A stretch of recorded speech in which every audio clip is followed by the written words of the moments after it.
किसी भी कार्य को करने के लिए समय का उपयोग करना और धैर्य बनाए रखना आना चाहिए। लेकिन आज के जीवन में लोग पाना तो बहुत कुछ चाहते हैं, पर ना तो समय देंगे और ना धैर्य रखेंगे, और किसी भी चीज को पाने के लिए जल्दबाजी करेंगे। फिर जब वो असफल हो जाते हैं तो फिर उन्हें लगने लगता है कि ये काम हमसे नहीं होगा, मैं इस काम के लिए नहीं बना हूं, और फिर वो हताश हो जाते हैं। आज की कहानी ऐसे ही एक युवक की है, तो इस कहानी को पूरा सुनने की कोशिश करना ताकि आप इससे कुछ सीख सके। एक युवक था जिसके बड़े बड़े सपने थे और उसकी कुछ इच्छाएं थीं। इच्छाएं अच्छी थीं। वह चाहता था कि इस दुनिया में सभी सुखी हों, सभी के पास धन हो, सभी ईमानदारी से काम करें, कोई भूखा ना सोए, सब खुश रहें। उसने सुना था कि हम जैसा सोचते हैं वैसा ही होता है, और हमारी इच्छाओं को यह ब्रह्मांड पूरी करता है। इसलिए वह इन इच्छाओं को दिन रात सोचता रहता। लेकिन ऐसा कुछ भी नहीं हुआ। वह देखता है कि दुनिया में दुख है, तकलीफ है, बेईमानी है, लोग एक दूसरे से नफरत करते हैं। उसकी इच्छाएं पूरी नहीं हो रही थीं। तब एक दिन उसके मन में एक नई इच्छा ने जन्म लिया। उसने सोचा कि मैं एक बड़ा हीरे मोती का व्यापारी बन जाता हूं और मैं एक बड़ा व्यापारी बनूंगा।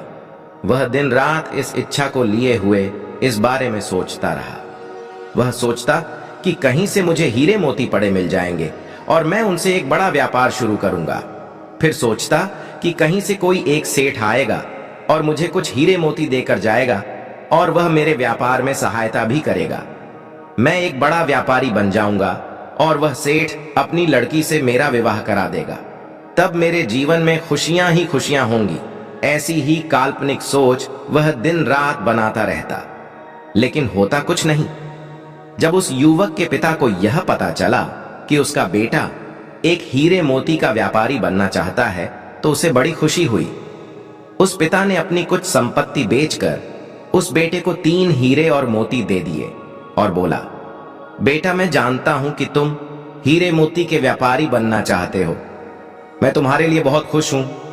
मैंने अपनी आधी संपत्ति बेच दी है और यह 3 हीरे और 3 मोती तुम्हारे लिए खरीदे हैं। इनसे तुम व्यापार शुरू करो। तुम सफल हो जाओगे तब मुझे बहुत खुशी होगी। लेकिन उस लड़के को यह 3 हीरे और 3 मोती कम लग रहे थे। उसने सोचा कि इन हीरे मोती से क्या होगा, कम से कम 1000 हीरे और मोती तो होने ही चाहिए थे। एक बड़ी दुकान होनी चाहिए थी, कुछ लोगों को मेरे नीचे काम करने वाला भी होना चाहिए था। जब यही बात उसने अपने पिता को बताई तो पिता ने कहा, बेटा, शुरुआत पहली कदम से ही होती है। हम कभी भी एक समय पर 1000 कदम नहीं चल सकते। पहला कदम, फिर उसके बाद दूसरा कदम, फिर तीसरा कदम, ऐसे ही बढ़ते जाते हैं और रास्ता तय कर मंजिल पर पहुंचते हैं। तुम इनसे व्यापार तो शुरू करो, बाकी सब अपने आप हो जाएगा। उस युवक ने व्यापार आरंभ किया और सोचने लगा कि मैं 1 महीने में ही ऐसा व्यापार करूंगा कि बड़े बड़े व्यापारियों में मेरा नाम शामिल हो जाएगा और एक बड़े व्यापारी की लड़की से मैं शादी कर लूंगा। तब मेरे जैसा व्यापारी यहां कोई नहीं होगा। लेकिन ऐसा कुछ हुआ नहीं। 1 माह में भी किसी ने उसकी उन 3 हीरे और मोतियों में से कुछ नहीं खरीदा। वह निराश हो गया। उसे लगा कि अब कुछ नहीं हो सकता, वह बड़ा व्यापारी नहीं बन सकता। अपने पुत्र को निराश होता देख उस पिता ने अपने पुत्र से कहा, निराश होने की आवश्यकता नहीं है, हमें पहले बाजार को समझना होता है। जब हम परिस्थितियों को समझ जाते हैं तभी हम बाजार में कुछ बेच सकते हैं। तुम यह पता करो कि बाजार में किस प्रकार के हीरे मोती की मांग है। इन 3 हीरे मोती को बेचकर उन्हें खरीदो। पुत्र बोला, पिताजी, मैंने ये पता किया था, लेकिन इन 3 हीरे मोती को बेचकर भी मैं उन हीरे मोती को नहीं खरीद सकता। उसके लिए अधिक धन चाहिए। पिता ने बची हुई संपत्ति भी बेच दी और अपने पुत्र को धन इकट्ठा करके दिया और कहा, पुत्र, अब बस हमारे पास रहने लायक ही जमीन बची है। यह धन ले लो और कुछ अच्छे हीरे मोती खरीद लो। अब यह तुम पर निर्भर करता है कि हमारे हालात आगे अच्छे होंगे या बुरे। पूरी मेहनत करना, कोई कसर मत छोड़ना। पुत्र ने उन 3 हीरे मोती को बेचकर और उस धन से जो पिता ने दिया था 2 हीरे और 2 मोती खरीदे। उसने उन हीरे मोती से दोबारा व्यापार आरंभ किया और सोचने लगा कि मेरे इन हीरे मोती की चर्चा दूर दूर तक होगी।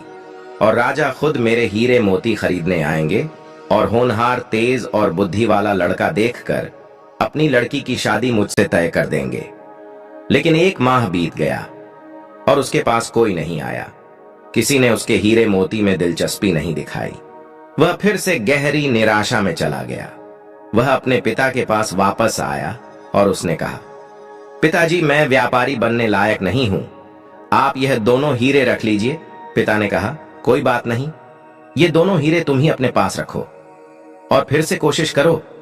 युवक ने दोनों हीरे अपने पास तो रख लिए, पर उसके मन में गहरी निराशा थी। वह फिर से सोचने लगा, काश दुनिया में सबके पास एक समान धन दौलत होती। न तो कोई अमीर होता, न गरीब। जो कुछ भी करना चाहता वह तुरंत हो जाता। मैं व्यापार करता और तुरंत ही बड़ा व्यापारी बन जाता। अब तो कोई मुझे अपनी लड़की भी नहीं देगा। एक दिन युवक के मन में ख्याल आया कि वह अपने घर से कहीं दूर चला जाए, जहां पर उसके परिवार की जिम्मेदारी ना हो। अपने अकेले का ख्याल तो वह खुद रख सकता है। फिर उसने सोचा कि मैं सन्यासी बन जाता हूं, मान सम्मान भी मिलेगा और जिम्मेदारियों से छुटकारा भी।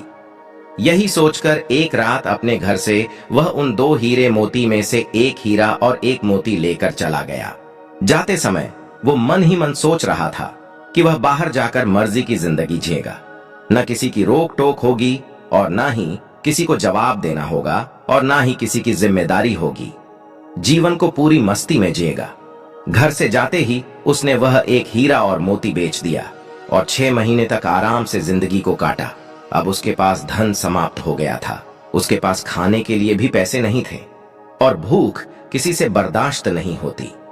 एक रात वह भूख भूख चिल्लाता हुआ भागता चला जा रहा था, इस आश में कि कोई उसे भोजन के लिए पूछेगा, लेकिन उसे किसी ने भोजन के लिए पूछा ही नहीं। तब उसे अपने घर की याद आई, अपने पिता और मां की याद आई। लेकिन वह अब घर कैसे जाए? घर जाने के भी पैसे नहीं थे और ना ही घर जाने की हिम्मत शरीर में बची थी। वह एक पेड़ के नीचे बैठा रो रहा था। तभी उसे एक आवाज आई। उसने आवाज का पीछा किया और देखा एक भिक्षु नदी के किनारे पर बैठकर जोर से बोल रहा था, जो तुम चाहते हो वही तुम पाते हो, जो तुम चाहते हो वही तुम्हें मिल जाता है। बार बार वह यही बात दोहरा रहा था। युवक उस भिक्षु के पास गया और बोला, जिसे जो चाहिए वह मिल जाता है। भिक्षु ने कहा, हाँ बिल्कुल, जिसे जो चाहिए वह मिल जाता है, जो तुम चाहते हो वही पाते हो। युवक ने कहा, ऐसा कुछ भी नहीं है। मैंने अपनी जिंदगी में क्या कुछ नहीं चाहा, मगर मिला कुछ भी नहीं। भिक्षु ने कहा, तुमने अपनी जिंदगी में सपने देखे और तुम्हें सपने ही तो मिले हैं। सपनों की हकीकत नहीं जानते। आंखें खुलते ही सपने टूट जाते हैं और कुछ नहीं बचता। इसी प्रकार तुमने अपने सपनों को चाहा और वही तुम्हें मिले, सब टूट गए। सपने टूटने के लिए ही होते हैं। युवक बोला, तो क्या सपने देखना, कुछ चाहना गलत है? भिक्षु ने कहा, नहीं, सपने देखना गलत नहीं है, कुछ चाहना भी गलत नहीं है। सपने वही देखो जो तुम पूरा कर सकते हो, उसी चीज को चाहो जिसे तुम पा सकते हो, जिसके लिए तुम कर्म कर सकते हो, जिसके लिए तुम मेहनत कर सकते हो। सपना बड़ा हो, चाहत बड़ी हो तो कोई बात नहीं, लेकिन तुम्हारे अंदर हिम्मत होनी चाहिए कि तुम उसे अपने अधिकार में ला सको। तुम्हारे अंदर उस चाहत, उस सपने के लिए संदेह नहीं होना चाहिए। युवक ने कहा, मैं ऐसा क्या करूं जो मैं चाहता हूं वह हो जाए? भिक्षु ने कहा, यथार्थ में जियो, काल्पनिक सपनों की दुनिया से बाहर आ जाओ, अपनी सामर्थ्य को पहचानो। तुम मुझे बताओ, तुम क्या चाहते हो? युवक ने कहा, मैं हीरे और मोती का एक बड़ा व्यापारी बनना चाहता हूं। भिक्षु ने कहा, बस इतनी सी बात, यह काम तो बहुत ही आसान है और तुम बहुत आसानी से कर सकते हो। युवक ने कहा, आसानी से? पर कैसे? मैं तो यह करके देख चुका हूं, हर बार असफल हुआ हूं। भिक्षु ने कहा, मैं तुम्हें एक हीरा और एक मोती देता हूं, इससे व्यापार आरंभ करो, सफलता अवश्य मिलेगी। अपना हाथ आगे करो। युवक ने अपना हाथ आगे कर दिया। भिक्षु ने उस युवक के हाथ पर कुछ रेत उठाकर रख दी और कहा, ये लो पहला हीरा। युवक ने कहा, कहां है हीरा? ये तो रेत है, आप मुझे पागल बना रहे हैं। भिक्षु ने कहा, यह रेत नहीं है, यह समय है और समय किसी के लिए नहीं रुकता। जैसे ही तुम अपना हाथ सीधा करते हो, यह नीचे गिर जाता है। समय ही वह हीरा है जिसका उपयोग करके तुम कुछ भी कर सकते हो। अनगिनत हीरे तुम बना सकते हो। समय जैसे हीरे को बर्बाद मत करना, इसका भरपूर उपयोग करना। जिसने इस हीरे का इस्तेमाल सही तरीके से अपनी जिंदगी में नहीं किया, वह धूल में मिल गया। युवक ने कहा, मैंने अपने व्यापार में समय का ही उपयोग किया था, मगर मुझे कुछ नहीं मिला। हमेशा समय का उपयोग करने से कुछ नहीं मिलता। से वह हीरा और मोती मांगी और फिर से व्यापार आरंभ किया। एक छोटा व्यापारी बनने में उसे 3 साल लग गए, लेकिन इस बार उसने समय के साथ धैर्य का इस्तेमाल किया। लेकिन अगले 2 साल में वह एक बड़ा व्यापारी बन गया और उसकी शादी भी हो गई, लेकिन एक गरीब घर की गरीब लड़की से जो उसने खुद पसंद की थी। क्योंकि जिस पैसे के कारण पहले वह शादी करना चाहता था, अब वह पैसा तो उसके पास बहुत था। हम अपने जीवन में भी इच्छाएं तो कर लेते हैं, लेकिन उन्हें पूरा करने के लिए समय का उपयोग नहीं करते। हमारी इच्छाएं कुछ ऐसी होती हैं जो हमारे अधिकार क्षेत्र से बहुत बाहर की होती है। उन्हें अपने अधिकार क्षेत्र में लाना आसान नहीं होता, लेकिन नामुमकिन भी नहीं होता। जैसे अभी कोई कहे कि इस दुनिया के सभी लोग ईमानदार हो जाएं, सुखी हो जाएं, तो क्या ऐसा हो सकता है? बिल्कुल भी नहीं होगा। लेकिन कोई व्यक्ति इसके लिए प्रयास करता है तो अपने प्रयास से बहुत हद तक अपने सपने को साकार कर सकता है। तथागत गौतम बुद्ध खुद इसका उदाहरण है।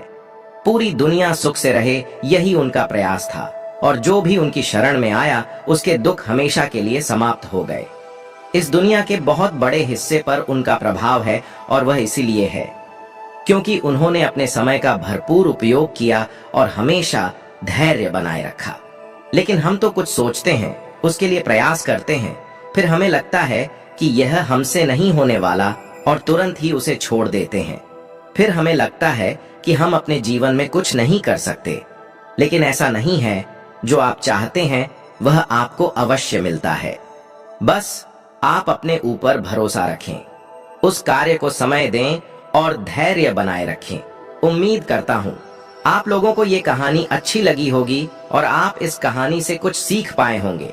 अगर इस कहानी से कुछ भी सीखने को मिला हो तो इसे अपने दोस्तों के साथ जरूर साझा करें और हमारे चैनल को सब्सक्राइब करें ताकि आने वाली कहानी आपसे मिस ना होने पाए। धन्यवाद।